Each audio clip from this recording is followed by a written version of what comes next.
We're back for your ears only. I'm Eddie Robinson. I'm David Alpern with this quote from the news. "No one will marry me after what he has done to me, so I must marry my rapist for my child's sake." That was the Afghan woman jailed for adultery after she reported being raped and ordered released last week.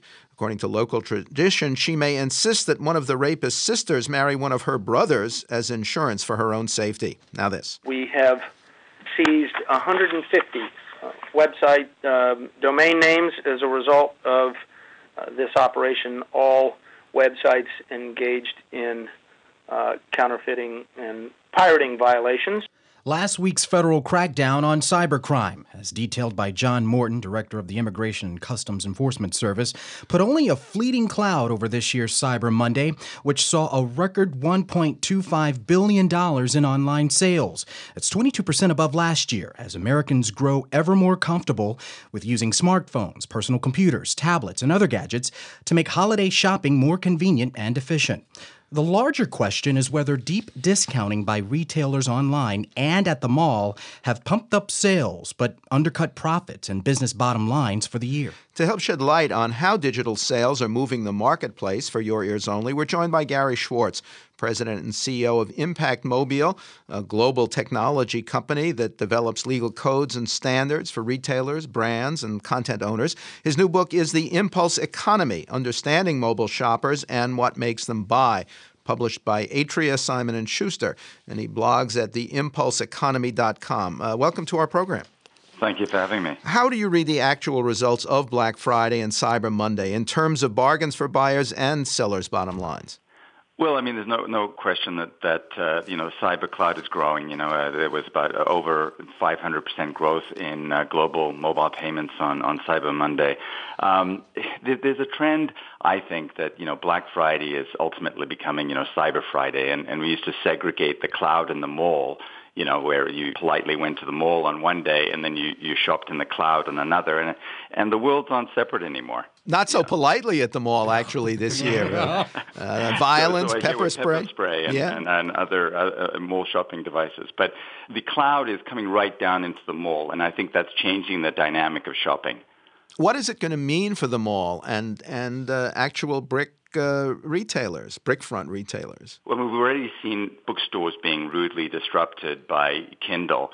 Now, shoe stores, apparel, electronic stores are going to feel the pinch because essentially, in many cases, they're becoming showrooms to the cloud. You're going into the store and then potentially stepping out of the store if you want to be polite and making the purchase, outside the mall or back at home. And there's no question that that's going to affect the mall. And retailers are going to have to up their game. They're going to have to focus on customer service and building a loyalty relationship to the shopper in the mall.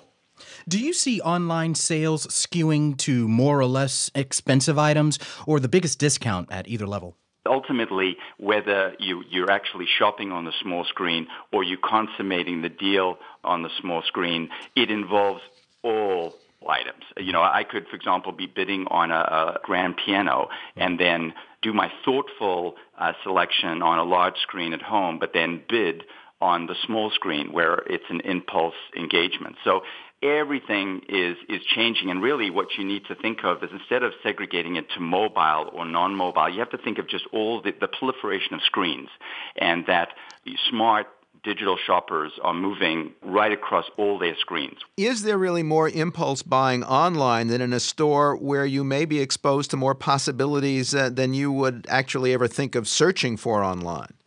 Well, I think that what you need to think of from a shopping perspective is that historically we had what you call limited aisle. You went to a store and what was on the shelf is what you got. Then suddenly online shopping opened up what they call endless aisle because you could warehouse everything in Phoenix and just order it through the cloud and it was shipped to you.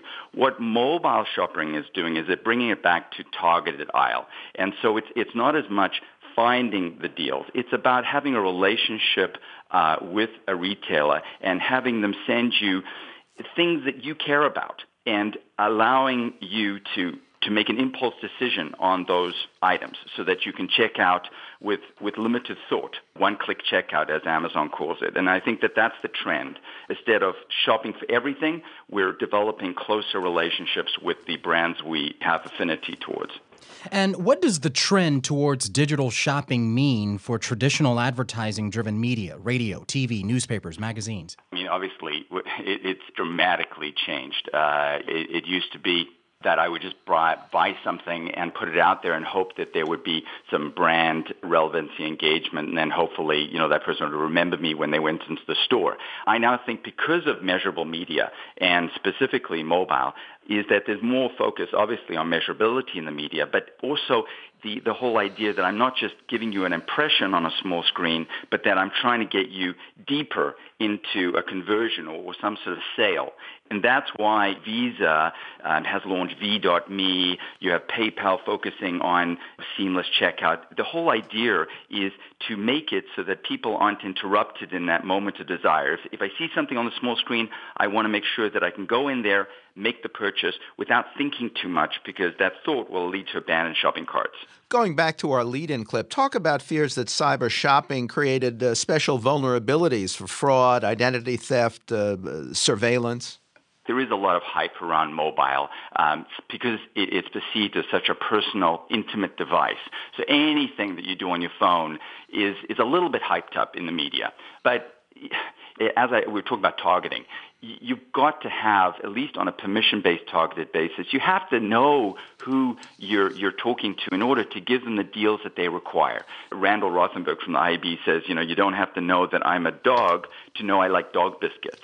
But it's important to know that I like dog biscuits, target me with deals that I want. So it's that balance. I think that in order to avoid all the scaremongering that we have in the media now with Carrier IQ, et cetera, is to make sure you're not spooking the shopper. As long as you're not suddenly triggering a deal when they cross a magic line or doing something that they didn't expect, you're going to be fine. So as long as it's explicitly saying, look, I want to have a relationship, going back to that loyalty idea, and send you deals, that are relevant for you in your area in the mall, you'll be fine. Gary Schwartz is founder of Impact Mobile and author of the book, The Impulse Economy, published under Atria Books, Simon & Schuster, Inc. Quote from the news, "It sounds like an analog solution in a digital age." That was Saifei He, the head of cloud computing for the Genomic Research Institute, BGI, which sends its data on computer disks via FedEx because the sequencing is too massive to be sent over the internet. Next, hits and headlines from a watershed year, for your ears only.